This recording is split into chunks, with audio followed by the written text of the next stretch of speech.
बड़ी बहुत बड़ी डेवलपमेंट है और वो ये है कि पाकिस्तान के वज़ीर-ए-आज़म इमरान खान जो कि शुरू से जब से यूक्रेन के ऊपर रशिया ने इन्वेजन की वो ये एक ही बात कहते रहे और कहा कि जनाब हमें न्यूट्रल रहेंगे। लेकिन आज एक बहुत बड़ी ब्रेकिंग न्यूज़ है और वो ये है कि पाकिस्तान के army chief left general Qamar Javed Bajwa उन्होंने कहा है कि जी ये जो रशिया की इन्वेजन यूक्रेन के ऊपर है ये बंद होनी चाहिए, स्टॉप होनी चाहिए इमीडिएटली।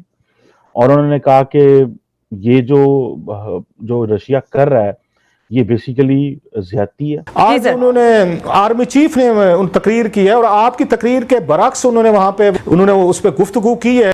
और पाकिस्तान में रात फौजी मदाखलत एक तरह से हुई। अमेरिका चाहे तो पाकिस्तान के लिए बेशुमार मुश्किलात खड़ी कर सकता है।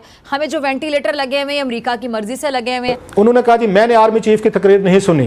ये बहुत बड़ा मेरा ख्याल है आज के दिन के लिए। ये क्या कह रहे हो? उन्होंने कहा मैंने आर्मी चीफ की तकरीर नहीं सुनी। ये मैं वो कह रहा हूं जो उन्होंने वहां पे 8-10 लोगों की मौजूदगी में कहा। जनरल बाजवा ने एक डिफरेंट लाइन ले ली है। आर्मी चीफ ने फौरन ऑफिस का महाज खुद अपने कंट्रोल में ले लिया है और वो इस तरह से हुई कि इमरान खान को अब ज़बान उसकी बंद कर दी गई है। अब ये नहीं बोलेगा, ना इसका कोई इंटरव्यू होगा और डिसफंक्शनल कर दिया गया है इसको। मतलब ये कि अब कोई ऑर्डर नहीं कर सकता। बहुत बड़ी डेवलपमेंट है और वो ये है कि पाकिस्तान के वज़ीर-ए-आज़म इमरान खान जो कि शुरू से जब से यूक्रेन के ऊपर रशिया ने इन्वेजन की वो ये एक ही बात कहते रहे और कहा कि जनाब हमें न्यूट्रल रहेंगे, हमारा ताल्लुकात उनसे भी अच्छे हैं, उनसे भी अच्छे हैं। लेकिन आज एक बहुत बड़ी ब्रेकिंग न्यूज़ है और वो ये है कि पाकिस्तान के army chief left general Qamar Javed Bajwa उन्होंने कहा है कि जी ये जो रशिया की इन्वेजन यूक्रेन के ऊपर है ये बंद होनी चाहिए, स्टॉप होनी चाहिए इमीडिएटली। और उन्होंने कहा कि ये जो रशिया कर रहा है ये बेसिकली ज्यादती है और पाकिस्तान इसको सपोर्ट नहीं करता।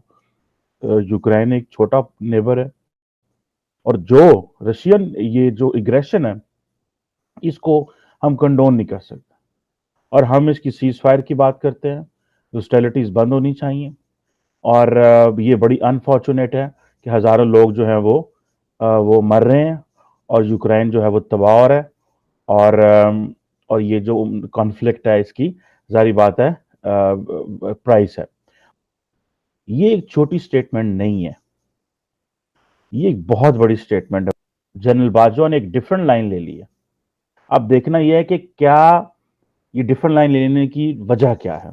पहली बात तो यह है कि जारी बात है पाकिस्तान एक चीज समझता है। पाकिस्तान एक चीज ये समझता है कि जितने मगरबी ममालिक पाकिस्तान से इस वक्त अनॉयड है, नाराज हैं, ये नहीं कि पाकिस्तान की कोई ग्लोबल वैल्यू नहीं है और दुनिया को हमसे कोई नाराज होगी तो हम उसको जो है वो हमने लोगों को मनाना हमारा कोई फर्ज है।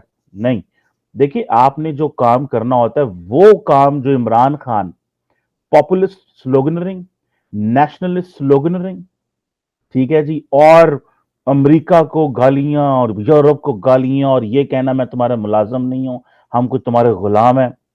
हमारी स्टेट इन चीजों की मुतहम्मिल नहीं है और इस वक्त जो अपोजिशन लीडर्स हैं जो उनका व्यू है ऑन फॉरेन पॉलिसी इशू, लगता है कि वही जनरल बाजवा का या आर्मी का व्यू है इस वक्त कि भाई ठंडे होकर चलें, दुनिया के साथ को एग्जिस्टेंस करनी है, डायलॉग करना है।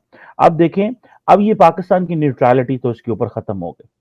पाकिस्तान के ऊपर बड़ा मॉरली प्रेशर था कि यार यूक्रेन ने आपको देखो असला दिया था, यूक्रेन ने आपको टैंक दिए हैं, यूक्रेन ने आपके लिए क्या नहीं किया जो आप आज जो है वो रशिया के साथ खड़े हो गया। लेकिन इमरान खान साहब के लिए ये एक दचका है कि उन्हीं के आर्मी चीफ साहब जो हैं वो एक और बात कर रहे हैं और इमरान खान साहब एक और बात कर रहे हैं।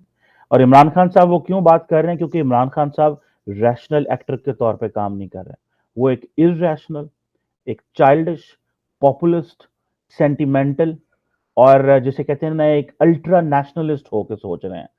और पाकिस्तान में रात फौजी मदाखलत एक तरह से हुई और इमरान खान जो ज़ाहिर है कि उसने जिन झूठ का पलंदा, मतलब आखिरी झूठ जो उसने बोला जिस पर फिर फाइनली कार्रवाई हो गई, वो ज़ाहिर है यही था कि इस्टेब्लिशमेंट मेरे पास आई और मुझे 3 ऑप्शन दिए जो कि झूठ था। इसने बुनियादी तौर पर उनको एंगेज किया था और बुलाया था कि मुझे वे आउट लेके दें, सेफ एग्जिट लेके दे दें, जिस पर ज़ाहिर है कि उन्होंने फिर अपोजिशन से रब्ता, वो खैर तफसीलात आ चुकी हैं कि ISPR ने फिर खुद आगे आके पहले तो इसके झूठ को यानी ख़त्म किया और वजाहत की कि बात यूँ नहीं यूँ थी। जिसके बाद फिर फौजी मुदाखलत इस तरह से हुई कि जिस तरह से फिर होती है कि यानी ज़ाहिर है कि बाखबर तरीन सहाफ़ियों ने बता दिया कि वो हो गई है, और वो इस तरह से हुई कि इमरान खान को अब ज़बान उसकी बंद कर दी गई है, अब ये नहीं बोलेगा, ना इसका कोई इंटरव्यू होगा, और डिसफंक्शनल कर दिया गया है इसको, मतलब ये कि अब इसकी कोई ऑर्डर नहीं कर सकता। और जो इसने कॉल दी थी पीटीआई के लोगों को इस्लामाबाद आने की, वो ज़ाहिर है कि इसके अहकामात की धज्जियाँ उड़ाते हुए, क्योंकि अब ये साबित हो चुका है इसकी कोई कानूनी आइनी कोई वैल्यू नहीं है कि इसकी ये कोई हुक्म दे सके। तो इस्लामाबाद जो है रेड जोन उसका कंप्लीट सील कर दिया गया है, वहाँ पे कंटेनर्स जो है रख दिए गए हैं, और इफ़ेक्टिवली इमरान खान की गवर्नमेंट जो है it is now over and done with. इसका जो दूसरी यानी मैं आपसे गुजारिश करूं कि फ़ौज की मुदाखलत पे कभी खुश नहीं हुआ जा सकता, ये कोई यानी किसी भी तरह की किसी भी नौइयत की हो उसकी हिमायत नहीं की जा सकती। लेकिन मैं आपसे गुजारिश करूं कि जो जिस तरह से मुदाखलत हुई और जिस तरह से इसको लाया गया, वो सब की सब मुदाखलत थी। 2018 का इलेक्शन वो सब की सब मुदाखलत थी। जिस तरह 1 पेज का 3 साल मैंने और आपने हम सब ने वो मंत्रा एक सुना, वो सब की सब मुदाखलत थी। तो अगर वो मुदाखलत हो सकती है जो पाकिस्तान को तबाही की जानिब ले गई, तो इस तरह की मुदाखलत अगर वो करेक्शन के लिए हो जाए तो अब क्या उसका मुझे बताएं, उसकी मुखालफत कैसे की जाए जब आपके सामने एक वज़ीर आज़म जो है सब कुछ दाव पे लगाने पे तुला हुआ, पूरे मुल्क को दाव पे लगा गया। मैंने उन्हें कहा जी आज आर्मी चीफ जो है उन्होंने यहाँ पर वो की है, उन्होंने तकरीर की है, कल आपने तकरीर की थी सिक्योरिटी डायलॉग पे, आज उन्होंने आर्मी चीफ ने उन तकरीर की है, और आपकी तकरीर के बरक्स उन्होंने वहाँ पे वो ये पाक अमेरिकन रिलेशनशिप के हवाले से उन्होंने उस पर गुफ्तगू की है कि वो समझते हैं कि पाकिस्तान के लिए बड़ा इंपॉर्टेंट है कि अमेरिका जो है कितना इंपॉर्टेंट है स्ट्रेटेजिकली, मिलिट्री या इकोनॉमिक वाइज वो जो भी हैं। तो आपका स्टांस बिल्कुल डिफरेंट है अमेरिका पे, तो आर्मी चीफ ने तो आज बिल्कुल डिफरेंट उन्होंने बात की, तो आप इस पे क्या कहते हैं? तो इमरान खान साहब ने एक बड़ा एक अनयूजुअल सा उन्होंने जवाब दिया जो मेरा ख्याल गैर मामूली था इन द गिवन सिचुएशन। उन्होंने सीधा बात उन्होंने कहा जी मैंने आर्मी चीफ की तकरीर नहीं सुनी। ये बहुत बड़ा मेरा ख्याल है आज के दिन के लिए, ये उन्होंने कहा मैंने आर्मी चीफ की तकरीर नहीं सुनी। ये मैं वो कह रहा हूं जो उन्होंने वहां पे 8-10 लोगों की मौजूदगी में कहा है। आमिर मतीन साहब मेरे साथ बैठे हैं, he can correct me if I am wrong.